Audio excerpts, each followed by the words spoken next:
네, 오늘부터 다시 창세기 공부를 하도록 하겠습니다. 우리는 1년 전에 창세기 47장까지 공부를 했었는데요.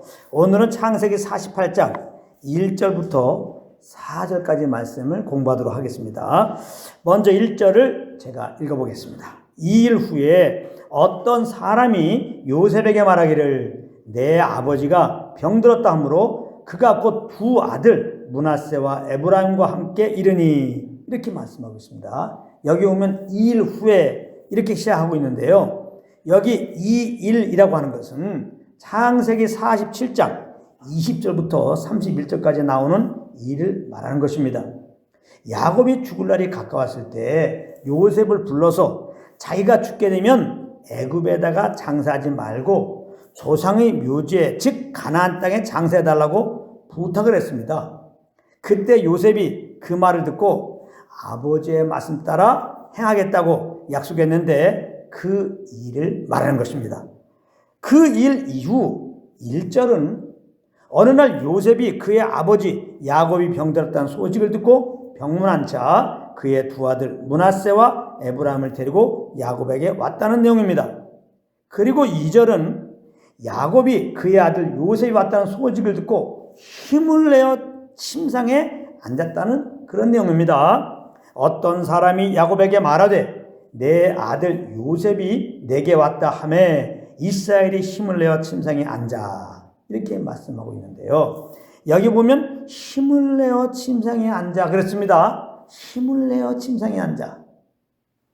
우리는 이 말을 통해서 평소에는 야곱이 너무 쇠하고 병이 중하여서 침상에 앉아 있기도 어려워서 누워 지내고 있었음을 짐작할 수가 있습니다.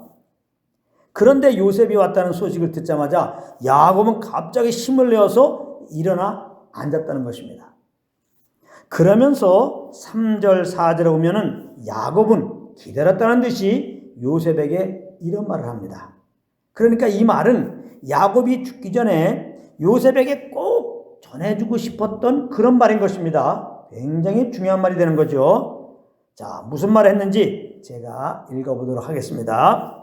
요셉에게 이르되 이전에 가나안 땅 루스에서 전능하신 하나님이 내게 나타나사 복을 주시며 내게 이르시되 내가 너로 생육하고 번성하게 하여 내게서 많은 백성이 나게 하고 내가 이 땅을 내 후손에게 주어 영원한 소유가 되게 하리라 하셨느니라, 이렇게 말씀하고 있습니다.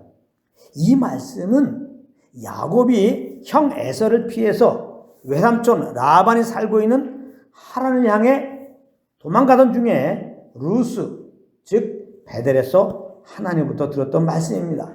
창세기 28장 13절 14절에 오면은 구체적으로 이렇게 말씀하고 있습니다. 제가 또 읽어보겠습니다.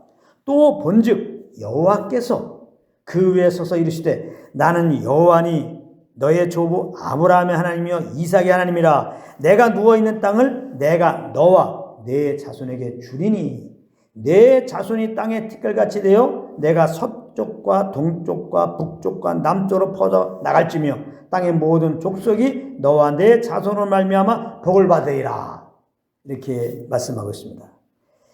이 말씀은 한마디로 말하자면 가나안 땅을 야곱과 그 후손들에게 주시겠다고 하시는 약속인 것입니다. 그렇다면 지금 병으로 곧 죽게 될 야곱이 병문안을 온 요셉에게 왜 급하게 이 말을 들려주었을까요? 야곱이 이 음성을 들은 것은 아주 오래전 일인데 말입니다. 이 당시 야곱의 나이가 147세니까 이 말을 들었던 것은 거의 100년 전의 일인 거예요. 그럼에도 그때 하나님부터 받았던 이 약속의 말씀을 병이 중한 상태에서도 또렷하게 기억하고 말을 한 것은 그동안 야곱은 이 약속의 말씀을 마음에 품고 살아왔음을 증명하고 있는 것이죠. 야곱은 애굽에 와서 살 때도 항상 하나님이 약속하신 그 가나안 땅을 바라보았던 것이고 언젠가 다시 돌아갈 그날을 기대하며 지내왔던 것입니다. 그래서 전에 야곱은 요셉에게 자기가 죽으면 가나안 땅에 있는 조상의 묘에다가 장사해달라고 얘기도 했던 것입니다. 그러므로 야곱이 요셉에게 이 말을 한 것은 언젠가는 들어가게 될 가나안 땅을 바라보며 살기를 원해서 그런가 하면 요셉이 지금 살고 있는 이 애굽 땅은 언젠가는 떠나야 할 땅이라는 것을 인식시키기 위해서 그런 것입니다. 나와 같이 살라 이 말이에요. 천년만년 애굽 땅에 살 것으로 생각하고 우리 살지 말고 애굽 땅을 떠나야 될 것이다. 우리가 할 것은 저 가나안 땅이다. 그러므로 가나안 땅을 바라보면서 살아라. 그런 의미로 준 겁니다. 이것은 비단 요셉에게만 한 말이 아니라 야곱 가문에 속한 모든 식구들에게 한 말인 것입니다. 이 하나님의 약속은 야곱 가문에 속한 모든 식구들에게 해당되는 말이기 때문입니다. 그런가 하면 이 말은 또한 믿는 우리에게도 해당되는 말인 것입니다. 왜냐하면 야곱에게 약속하신 그 가나안 땅은 믿는 우리들에게 약속하신 새 하늘과 새 땅, 즉 천국을 상징하고 있는 것이기 때문입니다. 요한복음 14장 7절에서 예수님은 내가 곧 길이요 진리요 생명이니 나로 말미암지 않고는 아버지께로 올 자가 없느니라 이렇게 말씀을 하셨는데요. 이 말은 무슨 뜻입니까? 예수님을 믿으면은 아버지가 계신 천국에 들어가게 된다는 것입니다. 그래서 베드로후서 3장 13절에 보면은 야곱이 요셉에게 말한 의도와 같이 베드로 사도는 믿는 우리들에게 이렇게 권면을 했던 것입니다. 우리는 그의 약속대로 의가 있는 곳인 새하늘과 새 땅을 바라보도다. 여러분, 우리는 하나님이 약속하신 새하늘과 새 땅을 바라보며 살아가야 하는 것입니다. 요즘 세상이 살기 좋아진 것은 사실인데 그러다 보니 사람들의 마음이 영원한 세계를 바라보지 않고 그저 눈에 보이는 이 세상만 바라보며 살고 있다는 것입니다. 그런데 안타까운 것은 많은 믿는 자들도 그렇게 살고 있다는 거예요. 그래서 부활이나 천국이니 이런 말을 들으면 세상 사람들처럼 아무 감동을 받지 않고 있는 것이 현실이에요. 부활이 뭐지? 천국이 뭐지? 이래요. 그리고는 세상 사람들처럼 이 땅에서 천년 만년 살 것 같은 생각으로 무엇인가를 이루어서 낭부럽지 않게 살아가려고 열심을 내고 있습니다. 그런데 여러분, 이 땅은 우리가 무엇을 얼마나 이루었는지 상관없이 잠시 뒤면 우리가 떠나야 할 땅이라는 거예요. 그러므로 우리는 항상 이 생각을 가지고 살아가야 되는 것입니다. 여기는 떠나야 할 땅이다. 내가 영원히 갈 것이 아니다. 이렇게 말하면 언뜻 아니 그럼 이 땅의 삶은 대충 살아는 말인가? 이런 생각을 할 수 있는데요.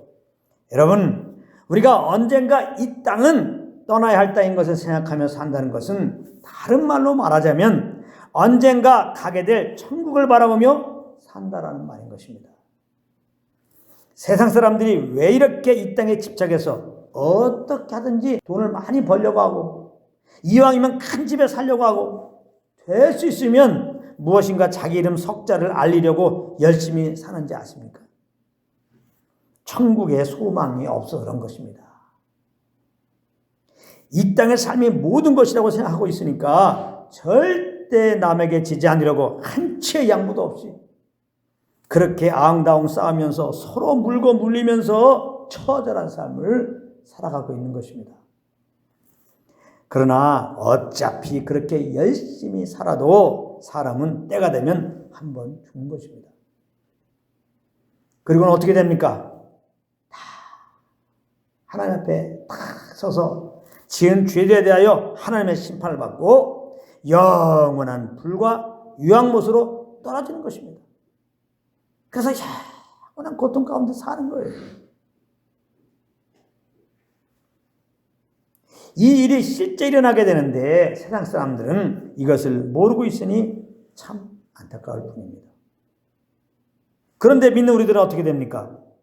혹 죽어도 예수님의 부활의 생명으로 다시 부활하여서 천국에 들어가서 하나님과 영생복락을 누리며 살게 되는 것입니다. 할렐루야! 놀라운 일이에요. 놀라운 일이에요. 오늘 성령의 조명으로 이 약속이 참 생명이 되어서 여러분들 마음속 깊이 이 천국의 소망이 새겨지기를 바랍니다.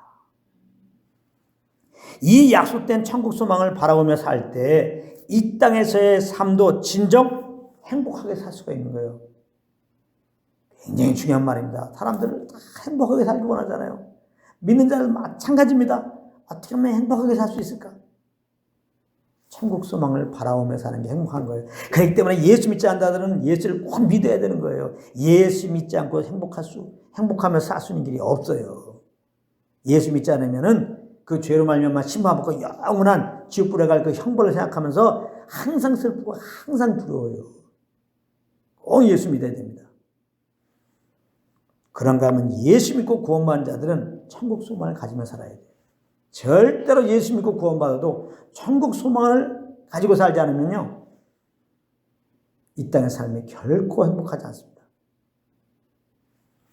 성경이 그렇다면 그런 것입니다. 이 말은 천국 소망을 가지게 되면 이 땅에 사는 일마다 잘 된다, 잘 풀린다, 이거 말하는 거 아닙니다. 혹 하는 일마다 뒤엉키게 되어도 그 일로 그렇게 눌려지지 않게 된다, 이 말이에요. 오히려 이 땅의 삶이 어려우면 어려울수록 오직 하나님 아버지께 더 나아가게 되고 장차 하나님과 함께 할 천국 소망을 더 가지게 되기 때문이에요. 그래서 사실 하나님께서 믿는 자들에게 본심은 아니시지만 우리가 감당하기 어려운 일들을 허락하시는 겁니다. 더 하나님께 나오라고, 더 약속된 천국을 바라보라고. 여러분, 우리가 천국을 바라보게 되면요, 이 땅은 아주 조그맣게 보이는 거예요. 천국을 안 바라보니까 이 땅이 크게 보이는 거예요. 이 땅에서의 부와 명예, 또 이 땅에서의 실패와 슬픔, 이런 거 아무것도 아니게 보이는 거예요. 천국 소망을 가지게 되면. 하나님이 부르시면 곧 떠날 땅인데 이 땅에서 일어난 일들에 대하여 그렇게 일희일비하지 않습니다. 좀 있으면 떠날 건데 뭐 내가 잘한다고 그것 때문에 너무 어깨 힘들어가지도 않고 또 내가 너무 힘들다고 낙망하지 않아요. 조금 있으면 더 좋은 하늘 나라 가는데 우리 천국 소망을 더 갖고 된다니까. 그러므로 믿음으로 구원받고 그 믿음으로 천국에 들어가게 된다는 이 약속의 말씀을 붙잡는 것이 얼마나 중요한 것인지 모릅니다. 말할 수 없는 구원의 강역 가운데 천국 소망을 가지며 살게 하는 것이기 때문입니다. 그러므로 우리에게 이 진리를 가르쳐주시고 우리를 천국 소망 가운데 살도록 인도하시는 성령의 인도함을 따라 항상 살아가시는 한 분 한 분 되시기를 우리 주 예수 그리스도 이름으로 축복합니다.